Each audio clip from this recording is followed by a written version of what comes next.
The NASCAR Cup Series heads to Martinsville Speedway for the first time this season, and we see probably one of the worst Martinsville races of all time, and probably the worst showing of the next-gen car this season. What's going on, guys? It's Daniel, and welcome back to your video. Just got done watching NASCAR Cup Series race from Martinsville Speedway, the Blue Emu Max and Pain Relief 400, and I have to say I've got some not-so-really great comments about this race overall. We're going to go ahead and talk about this race. So, before the green flag drop in tonight's race, AJ Allmendinger would fail qualifying inspection too many times and would also have to do a pass-through at the beginning of this race. And as they're about to get the race going, rain unfortunately hit the track and would wash all the rubber off the track, and the race would be delayed for about 50 minutes. And then finally, around 8:45, we would go racing with Chase Elliott leading the field from the inside and Eric Gomroll on the outside. And Chase Elliott would pretty much dominate the early portions of this race. Then William Byron on lap 40 made a pass on Cole Custer for second at time, and he was starting to actually catch Chase Elliott here late in the run. Chase Elliott would dominate stage one, but he would have to basically battle Denny, basically was battling to keep Denny, trying to get Denny Hamlin a lap down. Denny Hamlin was absolutely struggling in this race. The Joe Gibbs cars were absolutely horrendous in this race, but Denny Hamlin eventually got passed by Chase Elliott to put him a lap down, and Chase Elliott would hold off the hard-charging William Byron to win stage one here at Martinsville. All the lead lap cars would come down pit road with Chase Elliott leading the field and winning the race off pit road. A couple of people would get some penalties. Bubba will also get a penalty for putting over the crew member over the wall too soon. Very unfortunate for him. And Justin Lee Bragg-Zossi would get equipment over the wall too soon penalties for them. Then on the restart, Chase Elliott lead the field from the outside with William Byron on the inside, and Chase Elliott was able to keep the race lead. Next thing would not happen for another 40 laps would be for BJ McLeod, who was basically so on the track, was able to get the car off the track. Maybe if it broke a steering rod or something happened to that car, but unfortunately for him, he would come down pit road. Not much had happened throughout stage number 2. There were not a lot of passes throughout the field, and Chase Elliott would dominate and win stage 2 here from Martinsville. Then all the lead lap cars would come down pit road, and William Byron would beat Chase Elliott off pit road. And then Cole Custer would get a penalty for an uncontrolled tire. On the restart, William Byron lead the field from the outside with Chase Elliott on the inside, and William Byron was able to keep the race lead. And at this point, William Byron would dominate throughout the next portion of this run and basically would start coming through. Meanwhile, the Penske cars really started showing up. Joey Logano's car was really strong in the long run. He really started catching Chase Elliott and was able to get around him for second. Chase Elliott would drop all the way back to fifth. Meanwhile, for the first time I've seen in like 5 or 6 years, there would be green flag pit stops here at Martinsville. Kyle Busch and Martin Truex Jr. would start coming down the road for the green flag pit stops, and also Alex Bowman would lose a lap from that. And meanwhile, Martin Truex Jr. after pitting, he would have a tire that he would lose the right front tire and would have to come back down pit road. Then Christopher Bell came down pit road during that time, and he also would get a penalty for crew member over the wall too soon. Then late in the run, Kyle Larson was actually starting to have a really strong run here late. He would basically get a speeding penalty and would basically lose out of contention in this race. Then we see William Byron lead and come down the road, and then we saw basically the other guys like that. Basically, we would see guys like we basically see Austin Dillon and Joey Logano, they're starting to catch him. And then we would see Ryan Blaney complete cycle. And then we basically saw at this point, it looked like this race was going to stay green. And then the caution race would come out lap 13 for the Brie with Bragg-Zossi winning the race off. Well, not winning the race off pit road. Bragg-Zossi getting the free pass. And then we see some strategy happen with some guys. I really don't understand why. But Chase Elliott, Kyle Busch, Kevin Harvick, Eric Jones, Chris Buescher, and Bubba Wallace would come down pit road while the rest leaders decided to stay out. I don't understand why he picked, considering tires really didn't matter. So on the restart, William Byron lead the field from the inside and Austin Dillon on the outside, and William Byron was able to clear for the race lead. Then William Byron really started pulling away. It looked like Austin Dillon and Joey Logano were actually catching William Byron throughout this run, but they were not able to catch him throughout it. And it looked like that William Byron was going to scoot away to a victory by about 1.3 seconds. Then the final caution race would come out for Todd Gillen, who would lose a tire and get into the outside while bringing out the final caution of this race. Then Kyle Larson would get the free pass. And then we saw some strategy where a couple guys came down the road. Kyle Busch, Eric Jones, Alex Bowman, Kevin Harvick would all come down the road while the rest leaders decided to stay out. And then we get to the final restart of this race with William Byron leading the field from green on the inside with Joey Logano on the outside. And basically, William Byron was able to clear. Joey Logano tried to make a bump into him in turn number 3, but William Byron was able to clear. And on the last lap, William Byron was able to start pulling away. Joey Logano tries to catch William Byron on the last lap, but it's not enough for Joey Logano to catch William Byron. And coming off the final corner, William Byron puts up a dominating clinic. It becomes the first driver to win multiple races this season and picks up his second victory of the 2022 season. That experience from the Truck Series race earlier this week, I think, really played a factor in William Byron being really, really quick. And William Byron had one of the fastest cars in this race. So, huge congratulations to William Byron. I think William Byron is really starting to gel into his zone. We were expecting him to have multiple wins this year, but for him to be the first driver to win multiple races this year is absolutely insane. So, congratulations to William Byron on picking up the victory tonight. Best car on night. Not much to say here. Rudy Fiegel's a great crew chief, and William Byron pick up the victory. So, huge congratulations from him. So, now let's go through the results of tonight's race and give you my score and overall thoughts of tonight's race. And I've got some quick things I need to talk about after the race. So, William Byron picks up the victory. Joey Logano finished second. Very short run from Joey Logano tonight. He kind of did not have a great run last weekend in Richmond, so for him to have a good run tonight and finish top 5, good to see from that. He finishes in second. Austin Dillon finished the third. Austin Dillon, who's really been eating some good runs. He got, I think, got a top 10 last week, I think, at Richmond. So for him to run as good as he did this weekend was really great to see. Gets another solid top 5. I'm telling you, the short track program for Rich Schultz Racing, especially for Austin Dillon, has been really strong. Good run from him. He finishes in third. Ryan Blaney with another solid top 5 finish. I think the win's eventually going to come for Ryan Blaney, but again, he wasn't as fast as the Hendrick cars were tonight, but he gets a very solid top 5 run. Great run from Ryan Blaney. Ross Chastain with another top 5 finish. Ross Chastain really in the beginning of this race really was a no-show, but as the race progressed, he got better and got a top 5 finish. Great run from Ross Chastain. He finishes in 5th.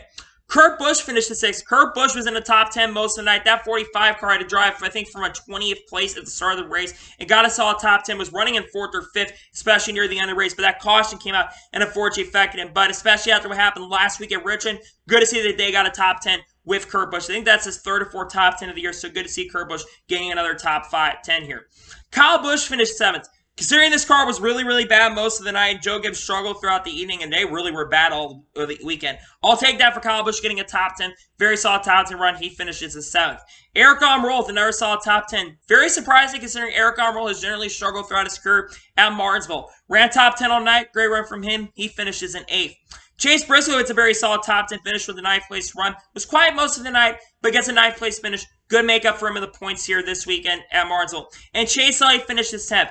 Chase is the only car I think that really had anything for William Byron for this race, and I feel like he actually probably had the fastest car in this race, but unfortunately for him, those cautions affected him, and then making that pit strategy call, I really don't understand why they decided to do that, but Chase Elliott finished 10th in the race, gets top 10, but man, he's got to start looking for that win, and needs to start looking at trying to get a win here sooner than later. Austin finished 11th, best performance he's had since probably Auto Club. He's been very quiet, well, other than Coda, I should say. He's been really quiet throughout this year so far, but ever since that win, but gets a very solid top 15 run regardless. Alex Bowman finished 12th. I expect the Bowman to run around there. He's been more consistent this year, I will say. Finishing in the top 15 is pretty good for him on points-wise. He finishes in 12th. Eric Jones finished 13th, considering Eric Jones at one point was almost outside the top 25. For him to get top 15 is really, really good and a big bounce-back week from Richmond. He finishes in 13th. Kevin Harvick finishes 14th.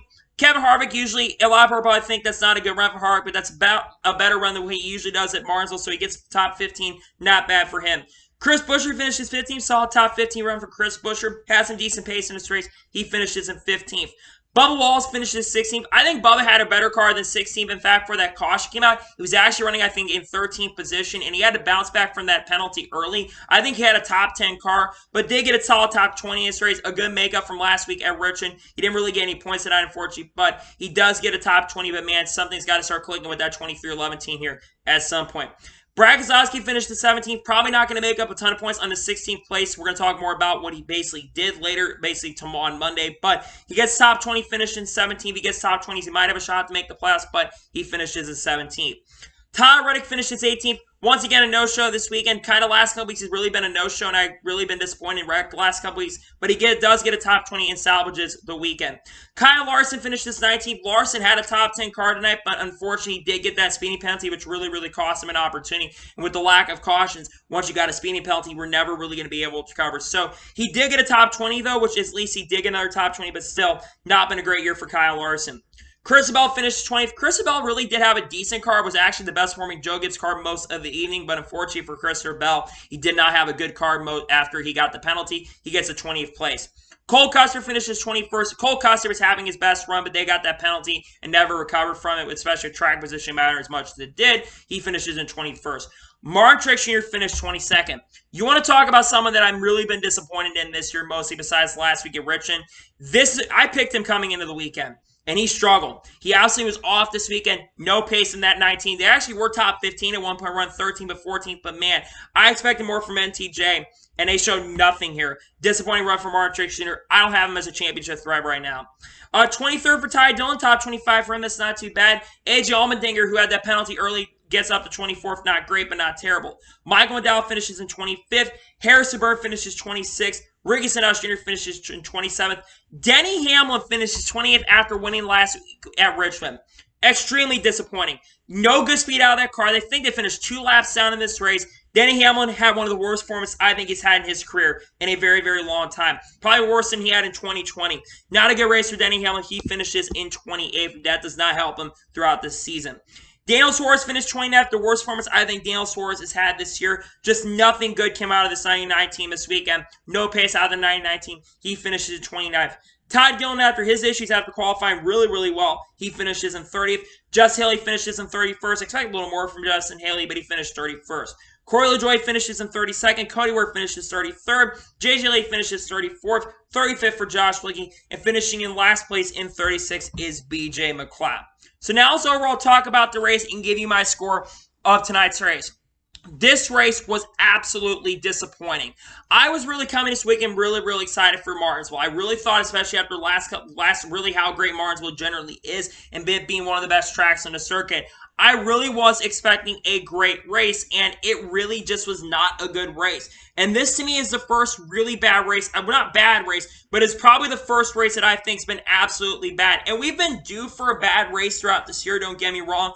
But the fact that it was Martinsville of all tracks, which put on, I believe, the best race last year, put as a top 3 race last year, the fact that this was the worst race of the year so far is absolutely shocking and very, very disappointing. And I don't know what it exactly is. I don't know if it's a short track package. I don't know if it was the weather. I have a feeling, though, the weather played a major factor into that, because one thing you guys have to know is the temperatures are really, really cold, and there was literally no rubber on the track. Now, maybe the shifting definitely came into play, but it seems like on the short track package especially, I think the racing has generally suffered. Now, don't get me wrong, people hated Richmond. I thought Richmond was a pretty decent race, but this has so far been the worst race of the season, in my opinion. I don't know what exactly NASCAR can do, and I wonder what the drivers are going to say about it, but this, to me, has been the worst race so far of the season. I'm giving tonight's race here at Martinsville a 6.5 out of 10. This race was not great in my opinion. This is definitely the worst scoring race, and I would not be surprised if Jeff Gluck has probably his worst Martinsville pole of all time. I'm giving tonight's race a 6.5 out of 10. Actually, I'm going to give it a 6 out of 10. It really was not a good race in my opinion. Congratulations to William Byron picking up the victory tonight in a very uneventful race here from Martinsville. So anyway, that's today's NASCAR race review from Martinsville Speedway. I want to thank you guys for watching. Please subscribe to the channel, turn notification on, to be notified when a video does go live on my channel. Follow me on Twitter, Facebook, and Instagram, and support me on Patreon as well. This gives you below with that. You comment your thoughts on tonight's race from Martinsville. What are your thoughts on tonight's race? Let me know below. Let me know your score of today's race below. And congratulations to William Byron on picking up his second victory of the 2022 season. Let me know in the comments below.